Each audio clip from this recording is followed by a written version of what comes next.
and welcome to Wolf Farms. I'm Dawn, also known as Knittin' Wolf. And I'm James, also known as Mr. Knittin' Wolf. I mean, Wolf Photo. Thought you were going to do your whole Hobbit thing again already. No, not yet. And this podcast is brought to you by Wolf Farms. You can find us on the internet at wolffarms.net.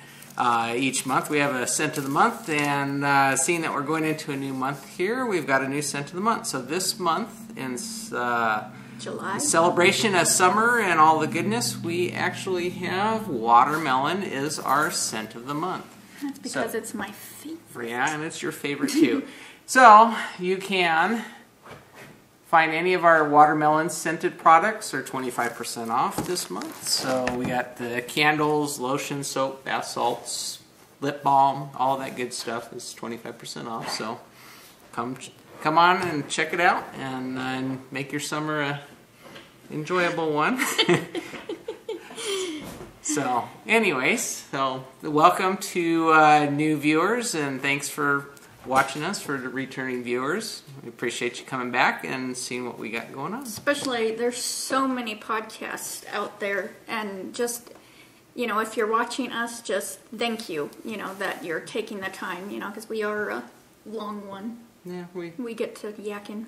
Yeah, we tend to have to hit the brakes about, towards the hour mark. It's like, we got a whole bunch of things we were intending on talking about, but even when we think it's going to be short. Yeah, but thanks for bearing with us and enjoying what we bring each week and try and make it as interesting as possible for you. So, yeah. So what's happening? I don't know, I'm so off. You want to just do the prizes for our June Hatchinette first? Yeah, we wrapped up our June Hatchinette, so we got some winners for the June Hatchinette. There was 217 entries, wow. Which is pretty good because I didn't even mention it till halfway through June, I don't think. So, yeah, thanks for everyone that has entered the contest, and so, drum roll. You just killed anybody who's wearing earbuds. Yeah, it's not that loud. We're going to give away 2 $10 gift certificates to the Wolf Farm store.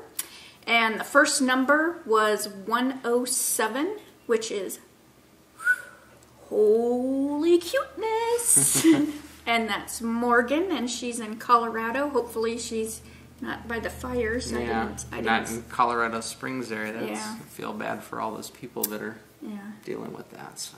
Well, your uncle and cousins. Yeah, I have family that live over there, and they're all evacuated right now. And right now, the last they heard, everything was fine with their houses. They hadn't been affected with, But back to the prize winner. Yeah, sorry. Morgan, she did a beautiful cardie. It's called the Blathen. She calls it the Bloomin' Blathen. It's really pretty.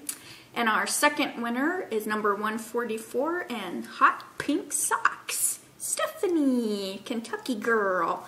And she did an umbrella cardie. It's both of them were cardies, and both had all this beautiful intarsia work on it. It's just really pretty. So congratulations, cool. Guys. Congratulations. Get in touch with us, and we will send you off your $10. Yeah, we'll need your full name and your email that you would like the gift certificate sent to. Yeah. So get in touch on Ravelry. Yeah. Get in touch with Dawn, let her know, and we will get those sent off to you. Yay. So we're going to be having a Hatchinette July, because it's so much fun being able to see all the different projects, whether it's knitting, spinning, crocheting, just enter it in with Wolf Farms HAK July, as your tag. And yeah, well, it's like I said, you guys are all out there knitting, so, instead of narrowing it down to one specific thing, it's open to everything. So as long as you guys are working hard and getting those things finished up, you can enter them here and maybe win something. We also have the Lady Edith, which is with the Sock Bunny Knit and Fit podcast, and that ends the end of July too. So 2 different chances to win. Yeah. Right. So, farm happenings. Well, we had a rough week on the farm this last week. Thank God it's July. Start anew with a new month. Yes. So first off, on Tuesday, Monday, I gave Fuji a dental treat. It's Dingo Denta Treats. and thought, oh, she might like this. We picked it up at the store. Well, come find out on later that day she had a, let's just say, a funky looking poop. Well, the next day she started vomiting and diarrhea around the clock. Yeah, you could tell pretty much the evening that she wasn't feeling well. She definitely wasn't her usual self, and the following day it was like, you know, just Tuesday my days of I was up I've been up 3 nights with her around the clock. So it's Tuesday that I took her in, and you know, I was able to describe things to the vet because there's lots of blood too. And I hope this is not. I'm trying to not be too graphic. Don't be graphic. Yeah. She was just really ill, and when Dawn took her up to the vet, she was able to kind of describe the circumstances. And I took these bones, and you know, because that really was the only thing that she had out of the norm. Yeah, because I don't give her people food. I don't give her. She doesn't get anything, and it's maybe once a month that she ever gets any kind of treat. Yeah, so this was unusual, but. So she was able to bring that up to the vet, and the vet was immediately said, hey, these are not good. He said, these are made out of the country. They don't have any regulations in terms of what they put in them. That and so it was basically he said this is an issue. He said that, you know, is what's causing her, and he said at least you brought her in right away, because if you hadn't, there's possible that it could have done long-term damage to her. Yeah, we had blood work done to check for pancreatic and kidney function and organ, all of that stuff. Because most people give it a couple days, and he said that would have been too late, and that would have been when there would have been damage. Yeah. So since I'm a worrywart mama, you know, I had her in there, you know, really quick, and. Well, it's like I said, it's out of the norm. You know, she's gotten ill before, but I mean, you can tell, and this was really beyond, you know, anything that she had just wasn't feeling well, like she ate something wrong. But so we got her up there and got medicine for her, and she's still on the mend even today. Yeah. She's feeling better, but she's still not. And I've had to go back up twice more to get different medications, and so she's on 4 different medications and all different. I have a list because there's so many, because also I took Sadie in the following day, later that day to a different vet. She had Sadie scheduled to get her her shots and everything, because we needed to get her rabies shot. And so she had her already scheduled for an appointment, and I told her, I said, go ahead and call up there and say, can you switch Sadie's appointment out for Fuji so we can at least have her looked at? And so she was able to get Fuji in the morning, and then they were able to fit Sadie's appointment in to get her rabies shot in the afternoon. So, but when I got her there, you know, I'm going in for just a simple check her over, give her shot, quick appointment. She had a fever. And so the vet wouldn't give her shot and ran blood work on her and found out she had, is it Giardia? Something like that. Yeah, it's an intestinal parasite. I'm like, so Sadie, and she's not feeling bad. She's had no symptoms, you know. I mean, she had fever, but I wouldn't have known that. Yeah. So she's on 2 antibiotics, so it's been a rough week on the farm with our 2 dogs. Yeah. That, you know, like I said, in terms of Sadie, she never seemed like she had any issues. She doesn't act like she's not feeling well, and, you know, it's entirely possible that because she was at the animal rescue that she could have had this for a period of time. Yeah. And that, you know, so we're getting it cleared up with the medicine, but she didn't actually. Fuji, on the other hand, she definitely, you could tell she was not feeling good at all. I mean, Yeah, she's feeling better now, though, aren't you, Fooch? She heard that car's tire blowing out.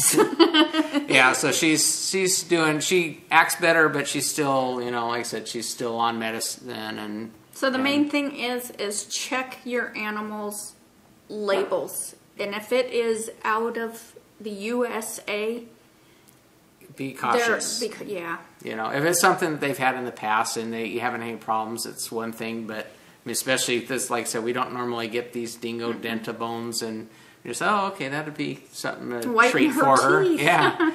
Yeah. Needless to say, we will not be buying those, and you know. Now this is now going in the trash, but I wanted to show it on the podcast. Yeah, so we're gonna stick with like the rawhide type things that are not manufactured, like It's the still Dento. gonna be a while. So yeah, no, she doesn't get treats that often, but you know, not because she's not a good dog, but we like to keep her on her normal diet. So, but she definitely is doing better. But it was a long week. You were up with her all night long because she kept getting up, and we were just checking on her, being worried. She's my baby.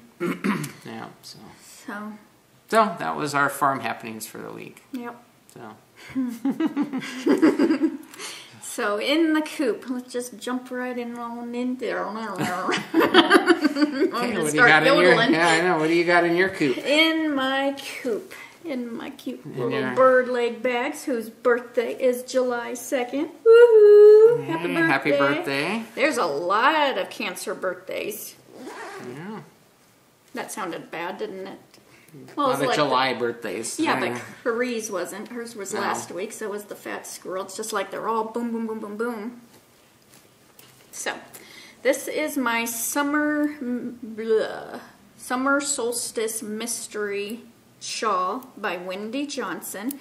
So, spoiler alert, if you have not done Clue 2, Clue 3 I think comes out on Tuesday. This is done in Knit Pick Stroll Summer Blooms. Nice eye-shocking pink. And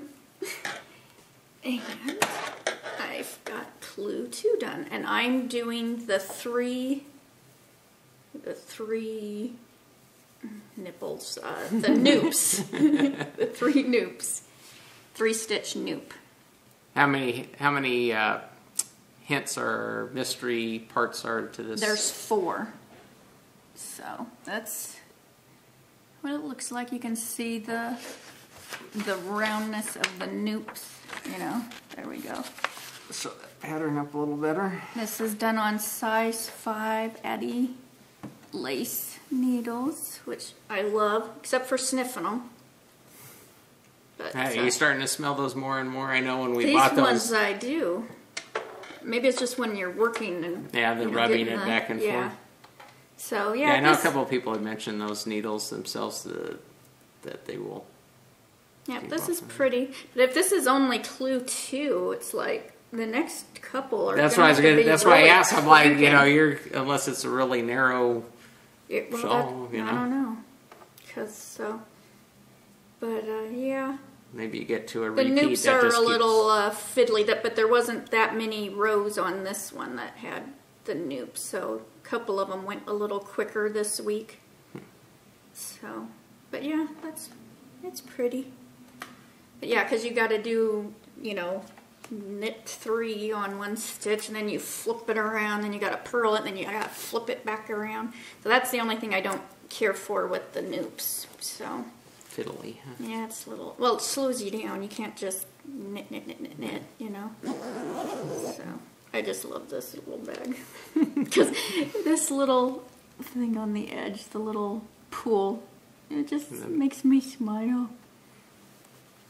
Yeah, she had a big update, and she has medium-sized bags now, too. Is that this small? This is small, and it's huge. It fits a lot. So, that was the bird leg bag commercial for you. All right. What's in my coop? So that's the only thing in my coop this week. I've been too tired to knit. I have my, I'm doing my... I actually have 2 projects. I only casted on one of the 2 that I talked about last week, and I changed my instructor changed the pattern on me. So I'm actually going to be doing a classic World War II watch cap, as opposed to the other one that yeah, and this is a I free mentioned. pattern. Free pattern on Ravelry. On Ravelry, it's done by. I don't know. Is that interpreted by? Yeah, don't worry. Yeah. So, anyways, We'll link it. Yeah, she'll link it. But anyway, so I cast it on. I changed it because I've done this one, so if he has a bizarre question for me, I've Imagine that. A new knitter with bizarre questions. Yeah, I thought I better play it safe. But she put it in this pirate bag. I don't know. Florida Jennifer made me that years ago. Yeah. So I got a very decorative "Arr, matey" pirate hat. But I only cast it on because I did it about 3 or 4 times because I kept messing up. I'd be counting stitches here, and then I would find one that wasn't right, so I'd pull them all off, and and then I don't know what I was doing. I think I was missing. I was like grabbing the stitch wrong or something. But, what kind of cast on? long tail cast on. And I'm going to be doing magic loop with this. But anyway, so I just got casted on, and I'm using Knit Picks size 7 interchangeable needles. Not a lot to show. It kind of looks wormy. But I'm doing this with, this is Dancing Dog Dye Works. I don't remember the name. I guess there's probably a tag in here. See, I would get the coffee. It is the Tweety yarn, or Tweety Aaron. Tweety Aaron weight in the coffee. I'll do that. Dancing Dog. And in the coffee color, in the Tweety base. So anyways, but that'll make a nice hat. I like the little little color specks in there that will look nice once I get it done. At my rate of knitting, this will be done by winter. So just in time for me to wear. No, she's going to want you to wear it when we go to Fresno. Yeah, we might be going up Fresno way in October, so I'll definitely have to have something done. But anyway, so it's at least casted on, and then hopefully next week I will have more to show you with that. I also want to cast on the shawl cowl that I'm going to be knitting for Dawn, but I didn't do anything with it. And quite yet. So nothing to show. It's not in the coop yet. It's kind of in the holding pattern, just as time permits. That's just how it works around here. But it's in a bag with needles. The kit's ready to go. The time just hasn't so been there. many, because I've been wanting to cast on, so I wind the yarn, I put it in it goes from the plastic Ziploc bag into a project bag, so it's moving up. And, with the needles. It's in staging. It's in the staging area. It's like, oh, I want to cast this on so bad. So, yeah, as time permits, it'll get on there. But by hopefully next week, I'll have some time, because 4th of July is... yeah, and we're wanting to rip out carpet out of the pig room. Yeah, we're going to have time to knit. Positivity here. So, flown the coop. Yes, I have a flown the coop. I did not block this because it's in garter stitch, and I haven't decided yet if I want to block it because I'm afraid the ruffly part will get flat, lay flat. Yeah, I don't. Anyways, this is what Dancing Dog Dye Works. I love my Nomies, and this is the Lentilla. Well, where I wouldn't have to smack you. There we go. And I just love this yarn. It is so happy, and I did this for the Hitch a Rainbow with the Sassy Pants Knitter podcast and Notable Needlework podcast, and it's just so pretty, so you can just wear it kind of like a cowl, and it's gushy. Very bright and colorful. Yes. Just like the gnomes in our garden. Yep. It's so pretty. One thing I did, this is the beginning. this is how I adapted, because I had a whole thing about out to here knit, and I didn't like it because it looked like a it looked like other triangle. Like you were starting up another thing, and so I ripped that all out and I made my own edge so it would look more like this. Yeah, it looks more balanced that way. Yeah. Yeah, it looked like you had just stopped the pattern short and started something else. You started up on one of these. It was like a little bump. Yeah, it bugged the pooey out of me. So, and it was late at night. I just ripped it because I thought I can't stand that. So, and I don't even remember what I did. I think I just ripped it out and I ended up casting it off so it would match. I didn't take notes. It was too late and I was tired. But it's so pretty. I love it. Very nice. Very colorful. Yep. It just makes me happy. So that, yep. You're staring at me weird. I was watching. I'm hearing him. And I've got the cat purring Trouble. So loud. If you didn't notice, Trouble came by. He jumping on my lap. You might hear the purring. He's not even showing his head. Hey, Trouble. Say hi to everyone. Ew, he's drooling. Why is he drooling all over? Yuck. Trouble, go get a drink. So for the shawl show today, I have 4 shawls, and this is a West, Stephen West. Had enough animals. Just onto the So shawls. Stephen West. So this is, and I'm just gonna go through these quickly because they've been shown recently. This is the Spectra. And this was done in Knit Picks Stroll. That was a black, and then the Chroma in the Sunrise. Mm-hmm. And here's that one you finished my mom pretty loved recently. this. She saw this one the other day. So that was fun. It's short rows and just so pretty. I know if you're doing with the Chroma, it's like, oh, get to the next color, get to the next color. So that was a fun pattern. And then the Daybreak, which I think I did this last year. And I love this one. I wear this one a lot because I wonder why. Look at the colors. This is done in the Cherry Tree Hill Watermelon colorway, which is the solid pink.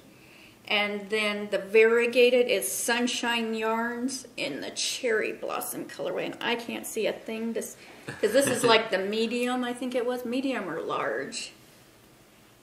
I think there was like 20 stripes because when you're doing this, you're thinking, oh my God, am I ever going to finish? I had to actually put this away before I could wear it because I was so sick of seeing it. But I love it. This is like one of my favorites that all of his patterns have been my favorites. I know. He's you an really awesome like designer. everything you've done with his, everything you've knit of his, you've enjoyed. Mm-hmm. So yeah, I love this one. It's huge. Yeah, that is a big one. Need a big chair to display it on. You know, and if you're never done any kind of color work, his patterns are really good because it's generally just the 2 colors. Mm. So, you know, it's a good introduction to it. Yeah, I love this one. Pink and green. Then, no surprise here. More pink? Yep. This is done in my hand spun, which was pretty recent that trying to see which way. This is the Pagona in my Redfish Dye Works hand spun. And this is fun. His patterns are very, would you call that geometric-y? They're different. I like it because it's different. Yeah, I know you like that one because it shapes that way and it just lays there. So see the different cornered. Hold it up just a wee bit. See. So yeah, this is fun. This was you could really just knit no thinking kind of knit.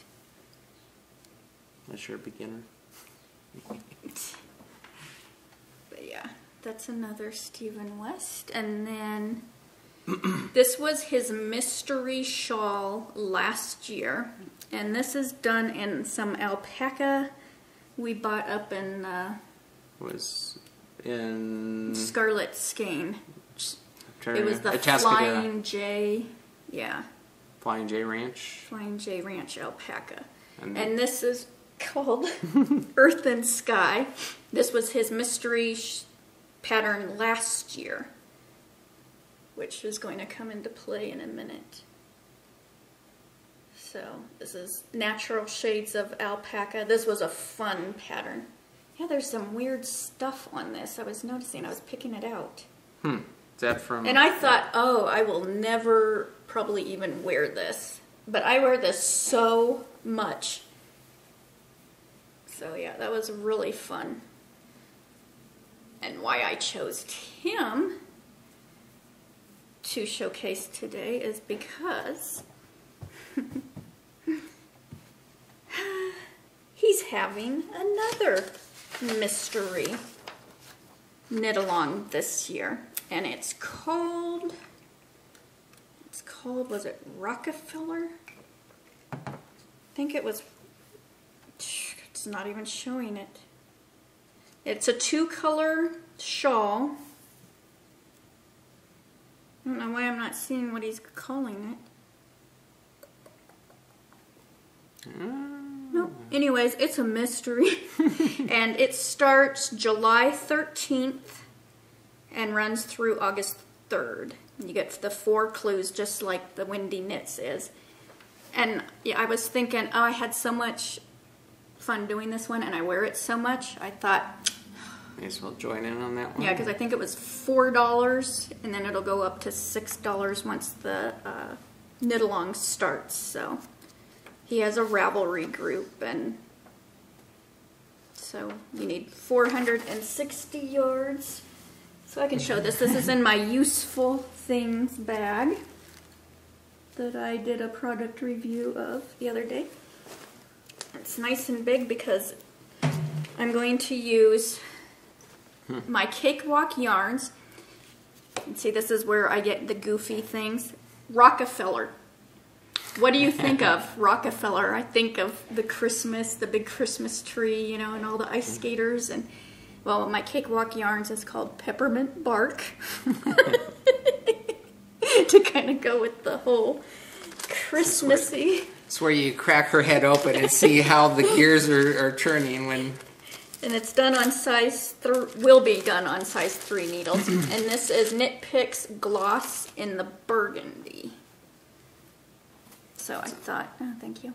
I thought, oh, and this will be my main, like, frame color. Mm-hmm. That'll be the filler. Yeah. So I thought, that's a good combination. Yeah.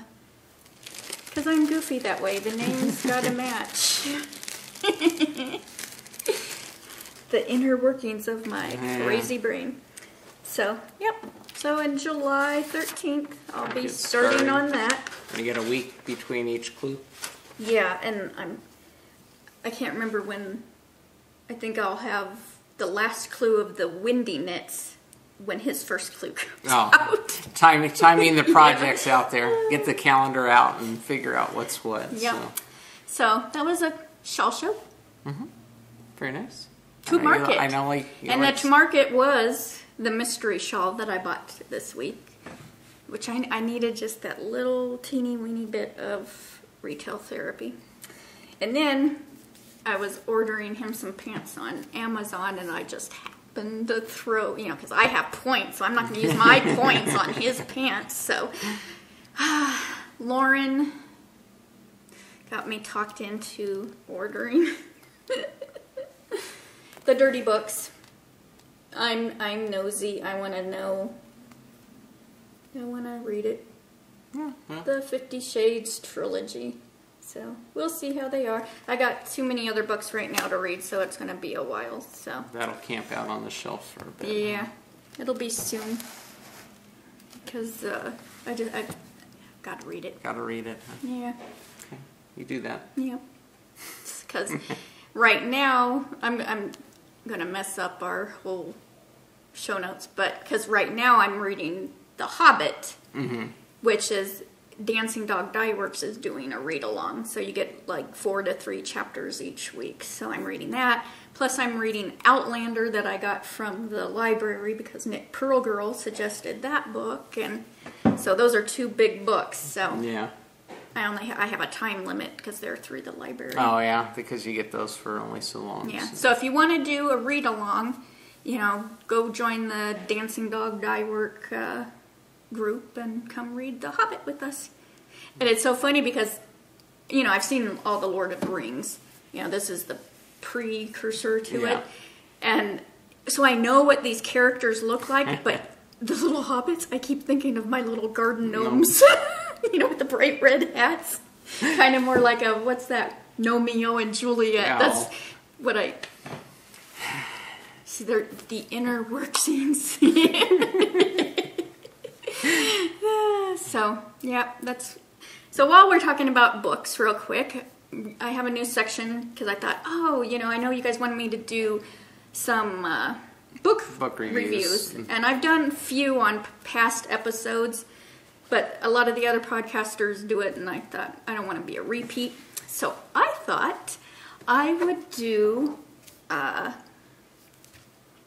knit fiction, because it's a summer reading, and I have if it's knit fiction, I have it, because I love to read.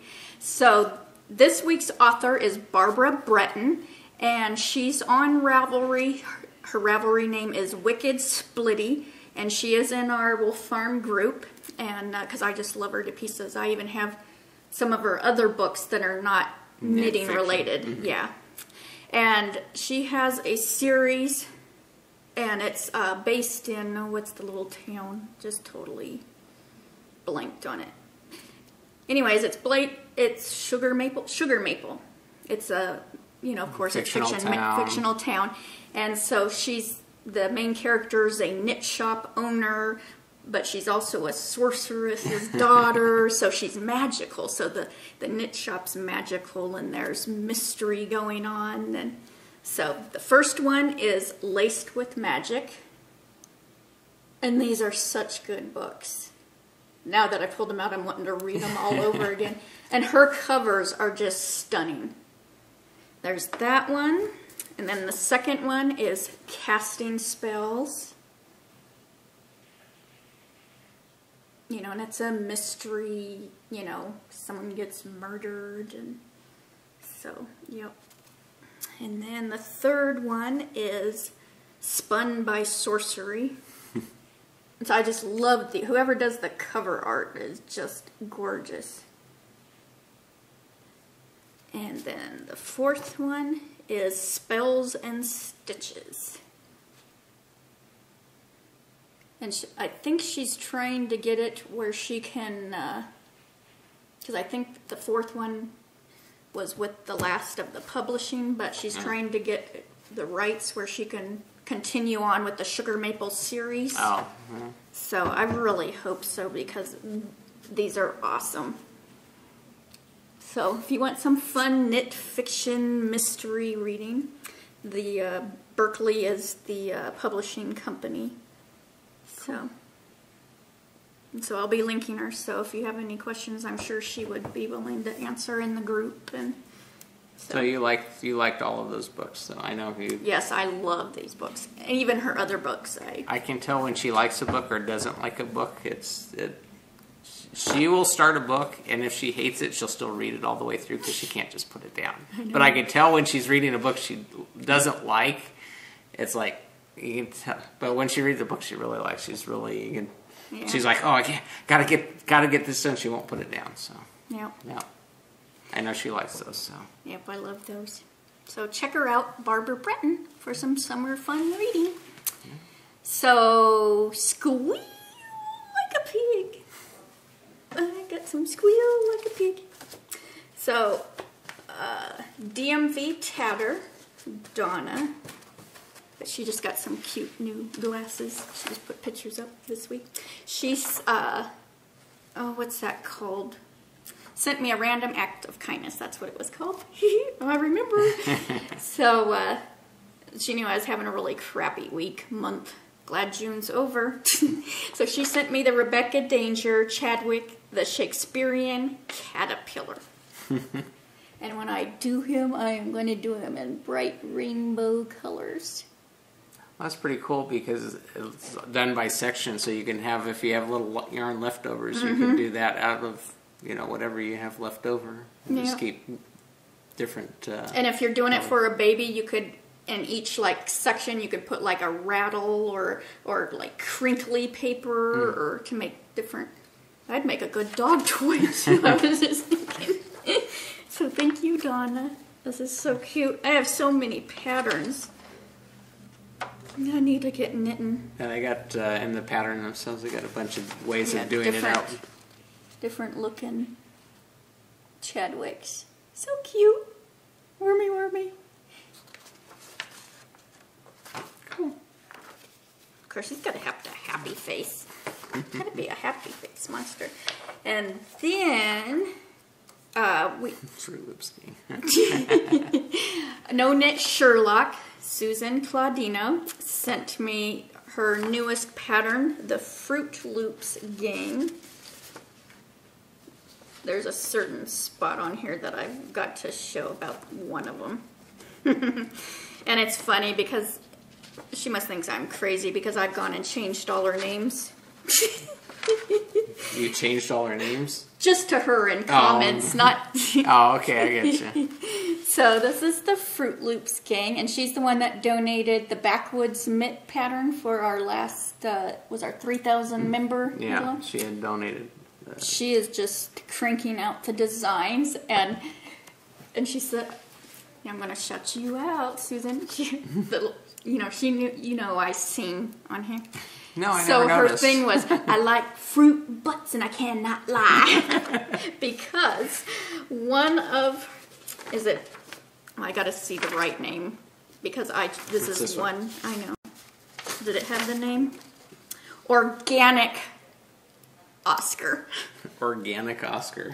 You know what I changed it to. I know. Well, I don't, this is what makes him so cute, and this is going to be the one I make first because I'm trying to hide it because he's got a whole tutorial.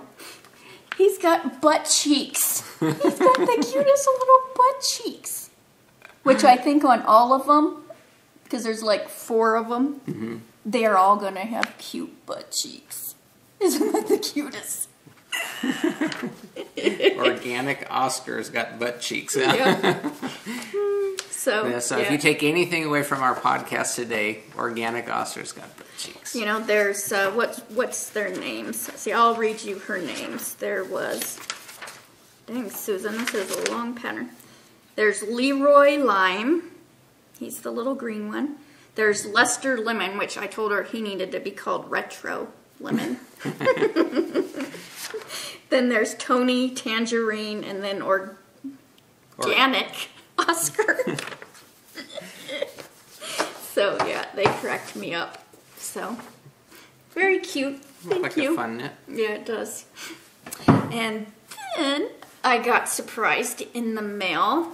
See, Desert Vista Dye Works every month has a contest where you give her inspirational pictures, ideas, and for July, yeah, it would have been for July. For July. Yeah. I picked s'mores, and my entry won, so I got free skein of it, and it's stripy in the s'mores. Because my second pair of socks was a Knit Picks color. It was darker. It wasn't really pretty like this. S'mores, and like summertime s'mores, camping. Yeah, and so I felt it. So I thought, oh, this is going to be perfect. I can have, because I wore these so much, my s'more socks. So yeah, my s'more socks. But my dear sweet Susan, who doesn't like to be photographed, also sent me Let Them Eat Cake. And this was It's called Happy Birthday Cupcake. And it's a stripy pinks, and it's so pretty. And she sent me this. And look at the card, it even matches her. It's cupcakes. This is an early birthday present from her. And she's Purple Haze on Ravelry. And she's also a fellow Cancer because her birthday's coming up. Yeah. So, thank you. So pretty. I just love these colors. I mean, it just looks. And when this is knitted up, it looks just like a cupcake. It has like, it will look like the little sprinkles and. Cool. Yay. And it's got pink. Yes. So, yep, I was squealing. You know when I'm squealing because you get the text message. Yep. So. We picking on the farm now? Yes. Oh, okay. Well, seeing that this is 4th of July, our 4th of July episode, as you can see, we got our 4th of July shirts, and I thought a good photo tip would be giving tips on how to photograph fireworks, because you know they're always 4th of July is fireworks display. For those living outside the U.S., 4th of July is our celebration of Independence Day. It's a national holiday, and we celebrate by having fireworks. And I thought it would be good to give you guys some helpful tips if you're out there watching the fireworks display, how to actually capture them on film or digitally, you know, so that you can remember the moment and try and do a better job at getting those pictures. So I figured I would give you some advice on what to do to try and improve your success rate at taking fireworks pictures. So the first and foremost thing is it happens at night and there's low light. So what you need to understand is that you need a tripod. If you don't have a tripod, the pictures are going to get blurry. There's a lot of stuff that, you know, that are optional in photography, but nighttime photography, you need a tripod. So first and foremost, get a tripod. Another thing that is helpful so that you don't have a lot of movement on the camera is a remote release for the shutter. Some of these, if you have an older camera, the cable release that screws in. Some of the newer cameras have a little electronic ones, but the less you touch your camera during a long exposure, the less your likelihood you're going to get camera shake, which makes things blurry. So those are the two kind of critical things you need to consider if you want to get some real successful fireworks shots. The other thing is focusing. Focus your camera all the way out to infinity, as if you're taking a picture, because the fireworks are happening so far away. You need to just make sure that you're set at focus at infinity. And then the focal length. The wider angle that you do, if you do wide angle, the more you're going to capture in your picture. You know, because you can get zoom in with your telephoto lens on specific fireworks, but you have to know where those fireworks are going off. So you can try that to get close-up pictures and play with that a bit, but your success rate's going to be better if you do a more wider angle. And consider when you're setting up, kind of look at, you know, all of the stuff that's happening around. If you're fireworks over a lake, you know, in framing and that sort of thing, those are the things to consider. That not just the sky, but also what's around you when you're taking the picture will actually come into play. So for your camera settings, for the film settings, there's an ISO setting. Most of the cameras will default to like ISO 100. Back in the day, old films used to be rated for how light sensitive they were. And standard films were ISO 100. You could get faster films that were rated faster because they react quicker with light. So digital cameras carry that terminology over, and so you can set them, but set it to ISO 100. That's a good spot to start from. And make sure you turn off your flash. You don't need a flash in night photography. So make sure you set your camera to turn off the auto flash, because it'll brighten up everybody standing around watching the fireworks if you're near them, and it's not necessary for photographing fireworks. start, if you have a manual settings on your camera, this is what you want to use. You want to use manual settings, and on your aperture settings, start about f5.6.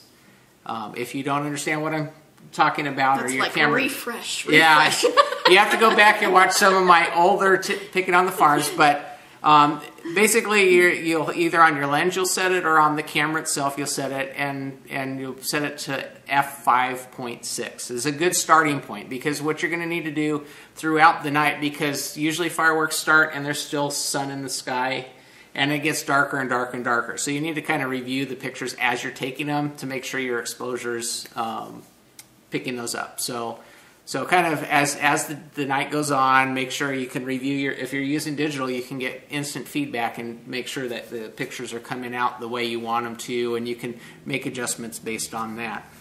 And if you have a camera that has manual settings, you'll want to take a picture with bulb. This is where the shutter will stay open as long as you're holding the button. That's considered the bulb setting. It's not timed for a predefined time span. And so what you can do is you can hold the button down for a couple seconds until you get enough fireworks, and you turn it off. And then that's where your exposure stops. But it's funny because they use bulb as the setting, and I kind of laugh because the terminology in photography, although the technology is moving forward, the terminology is staying back in the old days. Bulb term comes from what they used to use in the 1800s to trip the shutter on the camera. They used to have a little air-actuated bulb you would squeeze that would send air pressure down, and it would open up the shutter. But here we're digital and everything, and we still use the term bulb, which is from back in the day. So I thought that was kind of funny. If your camera doesn't have manual controls, you can still take pictures of fireworks. What you would do is set your camera to aperture priority, and then set your aperture to 5.6, and then you trip the shutter, and then you wait for the fireworks to happen. And if it's going longer than what you would want, then you just cover up the lens with a card or a lens cap or something until the exposure finishes. Because sometimes these will keep going on and on and on.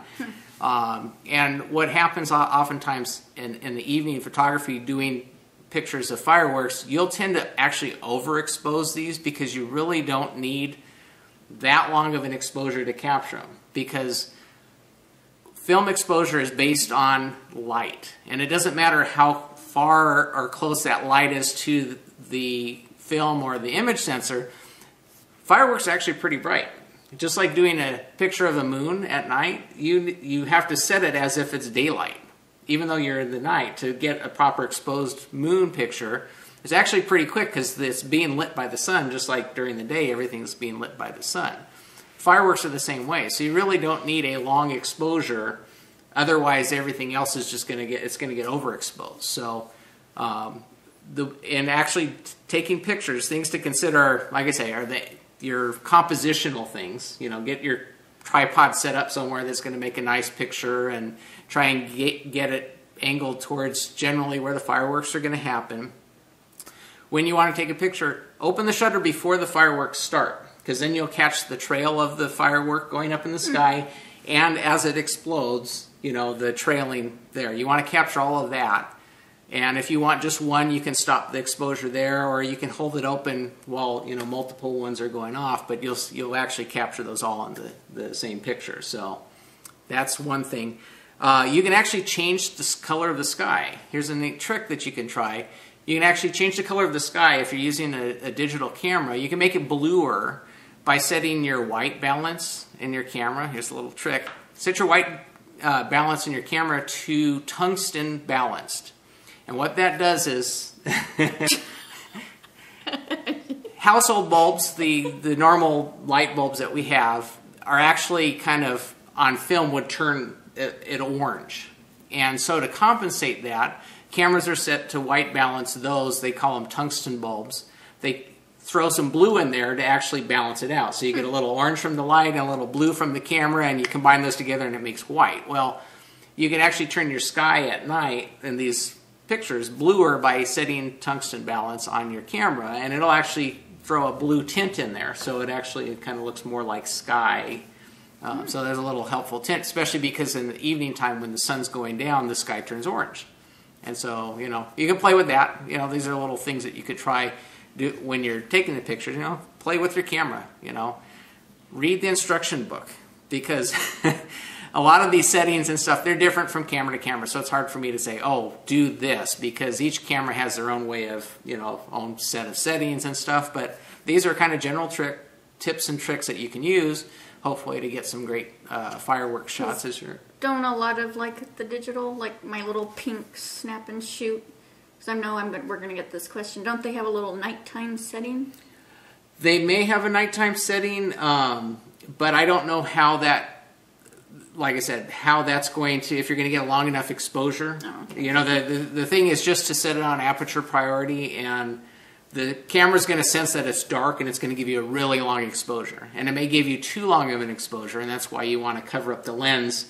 You know, after you get 1 or 2 fireworks, you want to cover that lens up, especially if you're reviewing what's coming up and it looks really blown out color, you know, it just looks overexposed.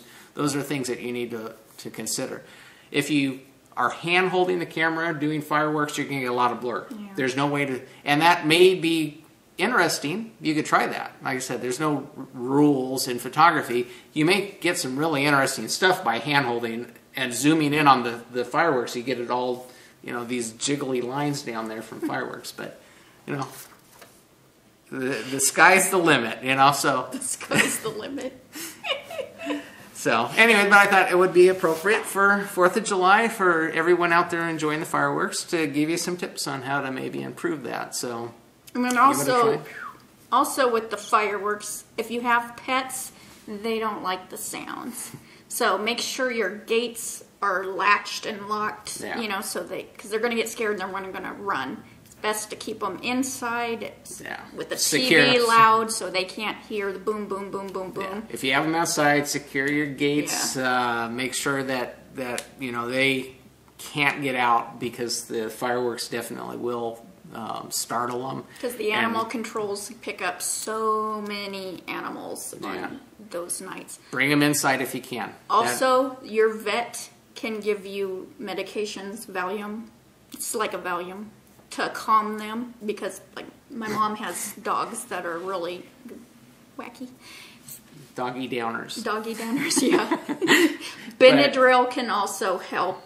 But still, ask your vet, you know, what you should do, you know, because certain animals consider really your animals, out. And I'm sure you know from past experience that, you know, just be aware that even like, you know, the last couple nights we've heard fireworks going off and out and around, so, you know, it's going to be a rough week for, you know, especially with it being in the middle of the week, so yeah, just be, you know, like I said, be conscious that the animals, you know, are secure, and that you know, you don't want to lose them. You know, that's nothing more heartbreaking than to have an animal that gets out and then, you know, trying to find them. You know, you don't want that to happen. So just make sure that you keep that in mind, and, you know, before you head out to go watch the fireworks, make sure that you have them where, you know, they'll be safe, and when you get home, they'll be there. So. Yeah. Things to consider. But so in the arena this week, Barb of the Two Knit Lick Chicks, she has a podcast that is a podcaster, and she does it with her daughter, a Little Posy, or is it Little Posy? I always get it mixed up. Tracy, and she asked me if I would mention her knit along, crochet along that she's having, and it's the Mother Bear Project. And I've done this with the Cognitive podcast, Gemma, before. And it's Mother Bears, and all this info is in our charity link, because Barb was nice and went and put it in there for me. And so she's having a cow for this, and during July and August, and you can go post a picture in her FO thread on her Ravelry group, which I will link that. And she's going to have a lot of fabulous prizes. And then in her group, she tells you, you know, the rules and stuff. You know, you got to be a member of her group and all that. And so these bears go to Africa, Haiti, over in these areas. for children who are affected with HIV, AIDS, and seeing the pictures is... I know. Yeah, it's very touching. You know, you go to the Mother Bear organization link, and it's, you know, it's really cool when you see your bear in the arms of a child, you know, that this little object has touched them and brought them such joy and happiness, you know, that you can touch someone just by, you know, taking the day to knit or crochet this bear, you know, and it is a pattern through the mail. It's, you know, and she's quick. The mother bear, I can't think of her name right now for nothing, but she is quick. You know, you contact them, buy the pattern, and it's through the snail mail, and you get it. You can buy a crochet pattern, knit pattern.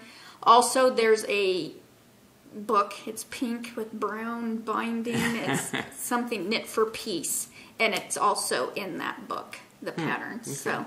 Yeah, I know you've been involved with the mother bear, you know, over a period of time, and you know we package them up and send them off. And I know on our yarn crawl, one of the yarn shops was Wild Fiber. Yeah, Wild Fiber collects the mother bear that are done, and that's like a drop-off point, and then they ship off the mother bear to the organization, and then they distribute them from there. But yeah, Gemma now is even doing armbands for if you've done 25 bears, and then I think she has a 50 bear one. Oh, cool. I know definitely about the 25 bear one. I'm nowhere close. Barb is like there.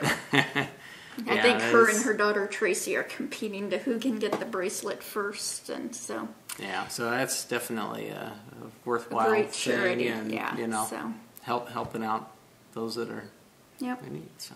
And I also want to mention Tammy of the Proverbial Knitter podcast on her episode 81 mentions this. She goes into more detail about a little boy named Owen, and he's found out he has cancer. And I'm not going to go into the whole thing because that really touches me. So you can go listen to her podcast, episode 81, and they're, you know, with all the medical bills and everything, I know the father commutes an hour away, and it's like, which hour away in the wrong direction of the hospital that the child's in. And so, you know, just gas. And so she was asking for prayers, which definitely I've been, you know, I have my little prayer journal where I've added it. Prayers, donations, go to the Proverbial Knitter podcast, and she has a donate button. And, you know, because there's been this whole Olympic thing where, you know, Rab Olympics, and so many people got up in arms all pissy about this whole letter. I'm not going to go into it, but so many pulled together for something like that. If we could pull together for something that's meaningful. Need. There's a need. A big need. That would be, you know, just awesome. So if you can go help with that, you know, it's awesome to give. Yeah. So Tour de Fleece started yesterday. So my goal, I'm doing it with Team Knittables, is to spin every day. And yes, Amanda, I will get it off the... I'm doing the Manda loop. It's a loop bat. I need to get that off and plied. And so I did spin yesterday. I think I spun half an hour. Yeah, you know, I want to do 15 to 20 minutes, but, you know, I think I watched the Play Yard podcast, so I knew it was a little bit more than half an hour. So, and that's from June 30th to July 22nd. And then after that starts the whole Revel Linux game. Is that what they're calling it now? Yeah. I've done it for like 3 years. Yeah. I mean, it's going to be Revel Olympics to me. It's stuck. Yeah. That's... Yeah. An event by any other name, right? You know, we'll just call it what it is. So I think that's about it. Is that about it? I think so. Time flies when you're having fun, huh? Thank you for all the messages, the support and love for Fuji and Sadie this week, and leave us an iTunes review and all your favorite podcasters, and that's just so exciting to see the star ratings or the messages just the feedback. there. Feedback is nice. So, Yep. I mean, if you can leave a kind word or two, that's definitely appreciated. So. Yep. So, until next time. Let's get cracking. And hatch an egg. Bye. Happy 4th, you Yeah, guys. happy 4th of July. Bye, Bye. y'all.